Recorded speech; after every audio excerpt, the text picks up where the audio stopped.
Nós celebramos hoje a solenidade de Pentecostes, que no calendário judaico era a festa da colheita.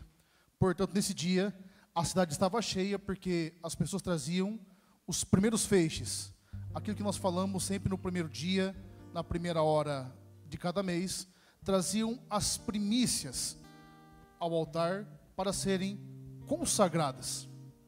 E é propriamente nesse contexto de colheita, de primícia, que a igreja atinge a sua quarta etapa, como já lhes disse há um tempo atrás. A igreja não é uma realidade humana, material. Tanto que nós, por mais que trabalhemos e continuamos trabalhando para que o templo fique bonito, isso aqui não é igreja. Ela viabiliza, visualiza, mas a igreja mesmo, ela começa o seu nascimento no presépio. Quando o verbo é encarnado ali, nem no presépio, no momento da encarnação. Ali começa a igreja a crescer, a igreja a cabeça que é Cristo. Depois, quando nasce, essa cabeça ela tem de fato a sua existência histórica garantida, com Nossa Senhora da Luz.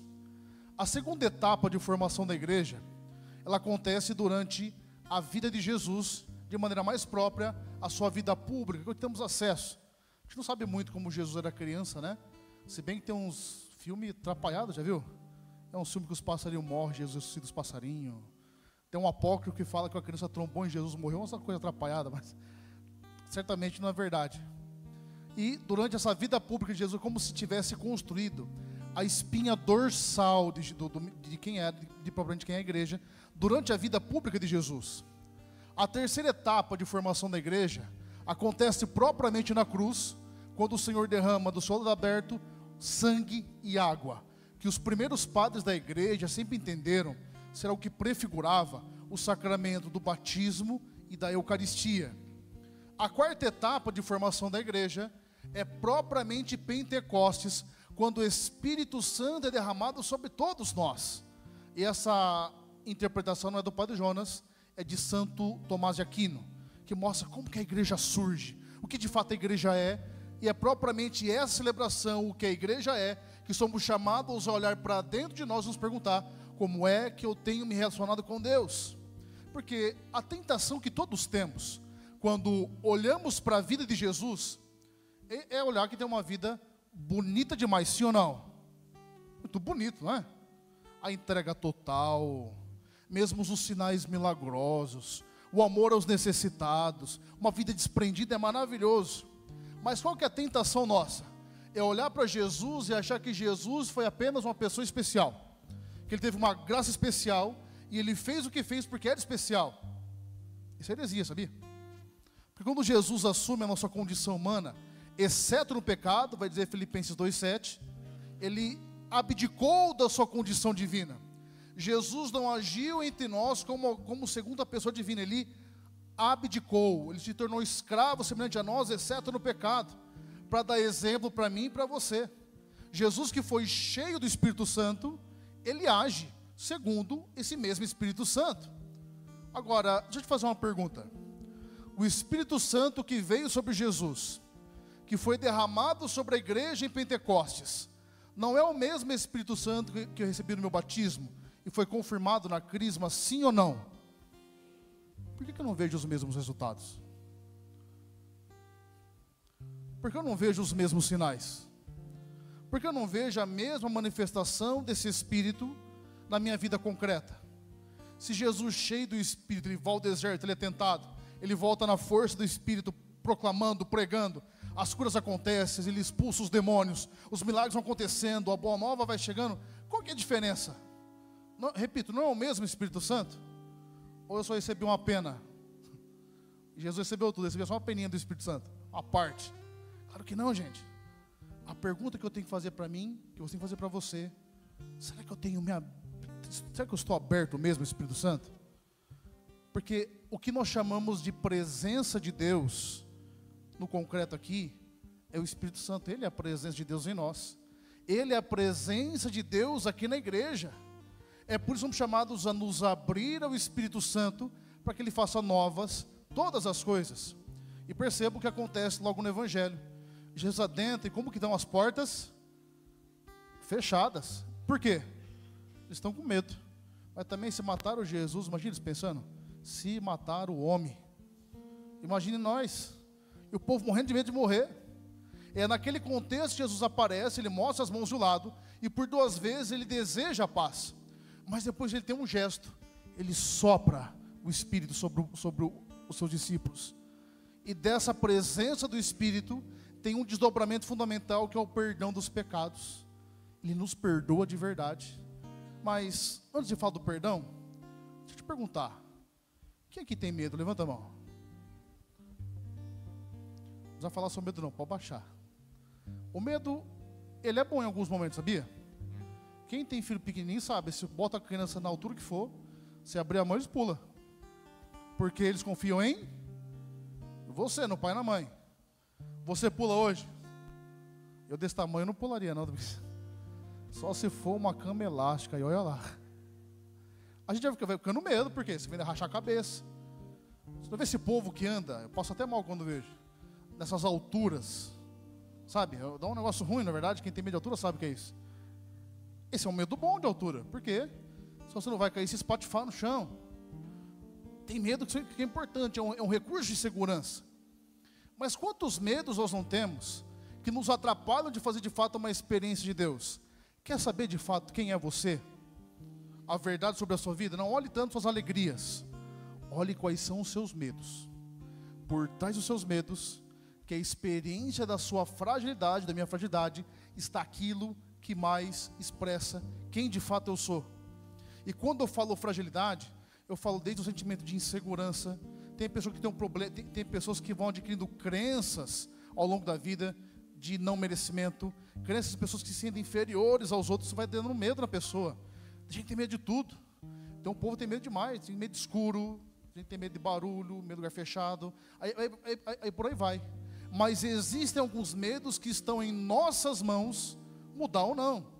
E algo que nós chamamos de medo muitas vezes, porque traz insegurança, é algo que justifica a minha comodidade, justifica a minha preguiça, justifica não fazer aquilo que tem que ser feito, porque é mais fácil dizer, eu tenho medo, eu não vou, porque me dá uma boa resposta para eu não fazer aquilo que tem que ser feito.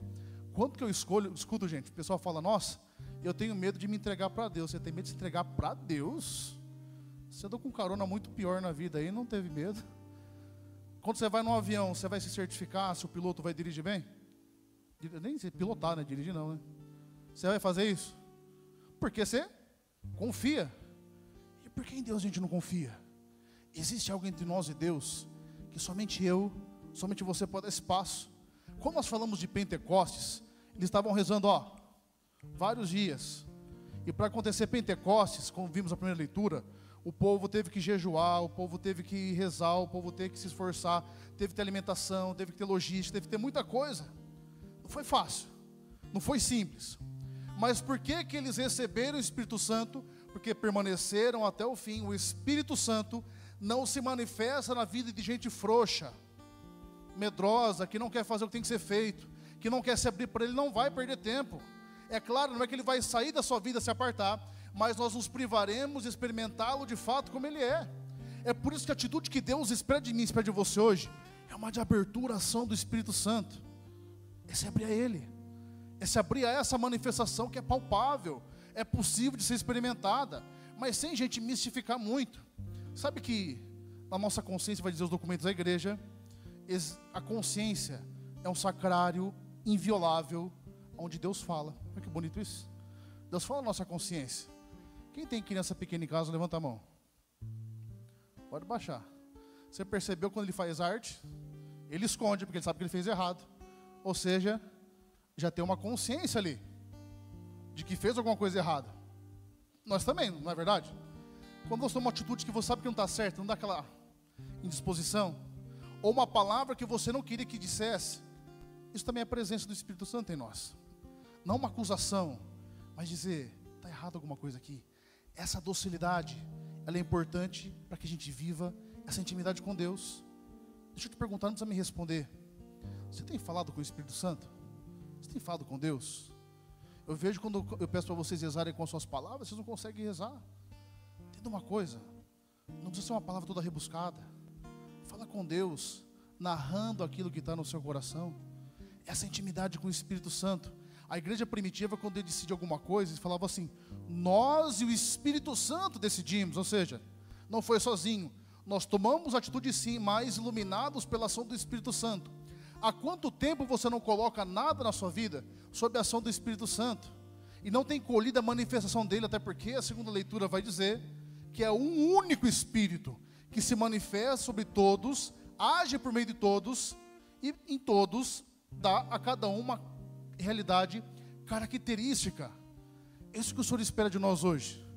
Mas para que isso seja possível de maneira concreta, eu preciso me relacionar melhor com o Espírito Santo.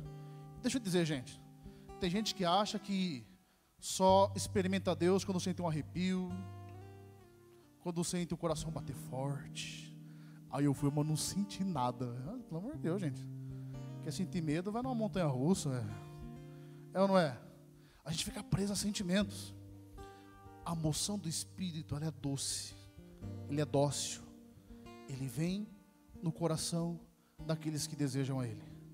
É por isso que hoje, mais do que celebrar esse acontecimento grandioso que é o derramamento do Espírito Santo, nós somos chamados a nos relacionar com esse Espírito Santo.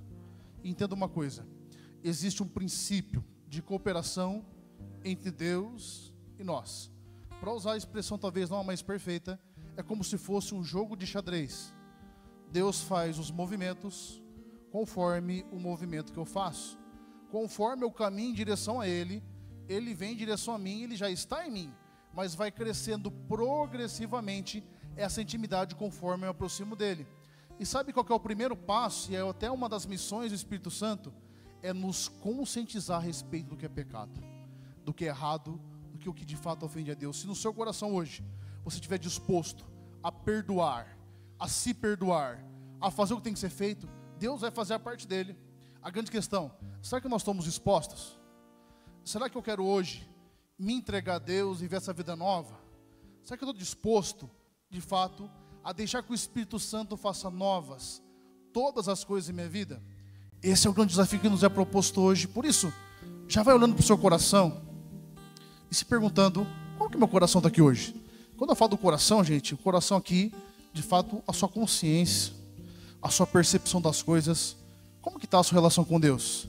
Nós temos falado das 5 pedrinhas, lembra? Vida de oração, adoração, eucaristia, o terço, o jejum, leitura bíblica. Onde que Deus está na sua vida a partir dessas pedrinhas? Hoje é o dia de consagração do dízimo. Dízimo é primícias. Não fala apenas o recurso material, mas qual tem sido o seu comprometimento com a obra que é de Deus?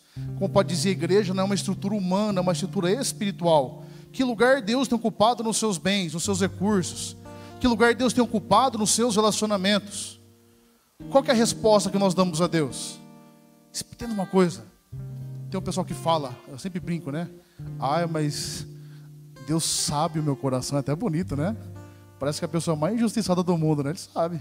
É preguiçoso, preguiçosa, sabe um monte de coisa. Agora, o que eu vou entregar para Ele? É isso que eu queria te perguntar hoje. Fecha seus olhos. Baixa a sua cabeça. O seu coração. Peça essa presença do Espírito Santo sobre a sua vida, sobre a sua história, sobre todas as suas situações. Nós vamos pedir de fato essa ação que transforma, essa ação que transborda. Queria convidar você a se levantar rapidinho. E nós vamos pedir essa presença do Espírito Santo agora. Ainda com seus olhos fechados, já no tom da música, os instrumentos vão tocar. E você no seu coração, você que deseja, peça mesmo. Talvez esse vazio que você tem experimentado é a falta da presença do Espírito Santo em sua vida.